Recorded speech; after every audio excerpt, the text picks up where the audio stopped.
আপনি হয়তো ক্লান্ত, হয়তো বারবার ব্যর্থ হচ্ছেন, কিন্তু মনে রাখুন, আল্লাহর পথে করা কোনো প্রচেষ্টা কখনো বৃথা যায় না। জীবনে কিছু জিনিস হারের মতো দেখায়, কিন্তু আসলে সেটা এক একটা পরীক্ষা, আরেকটি জাগরণের সুযোগ। কুরআনে আল্লাহ তাআলা বলেছেন, ফাইন্না মাআল উসরি ইউসরা, ইন্না মাআল উসরি ইউসরা। নিশ্চয়ই কষ্টের সাথেই আছে সহজতা, অবশ্যই কষ্টের সাথে রয়েছে সহজতা।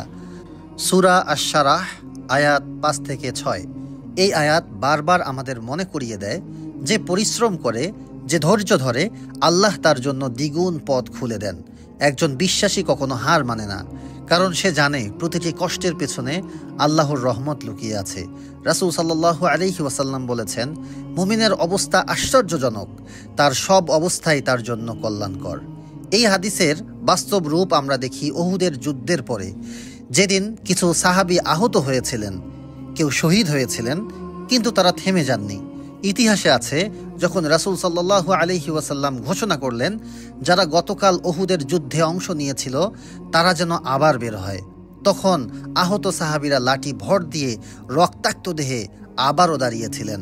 তাদের মধ্যে ছিলেন হযরত আনাস ইবনু নজর রাদিয়াল্লাহু তাআলা আনহু, যিনি বলেছিলেন, হে রাসূলুল্লাহ সাল্লাল্লাহু আলাইহি ওয়াসাল্লাম, যদি আমি বেঁচে থাকি, আমি দেখিয়ে দেব আল্লাহর পথে লড়াই কাকে বলে। তারপর তিনি সামনে এগিয়ে গেলেন, এমনভাবে যে মৃত্যুর পর তার দেহে ছিল ৮০-ও বেশি দাগের আঘাত। এই ছিল তাদের ঈমান, এই ছিল তাদের শরীর ও মানসিক শক্তি, যা কখনো হারে না, শুধু উঠে দাঁড়ায় আবার। একটু ভেবে দেখুন, আপনার জীবনের ময়দানেও উহুদের মতো দিন আসে, যখন আপনি পড়ে যান, হতাশ হন, ক্লান্ত হয়ে পড়েন, কিন্তু মনে রাখবেন, সেই মুহূর্তই আসল পরীক্ষা হয়।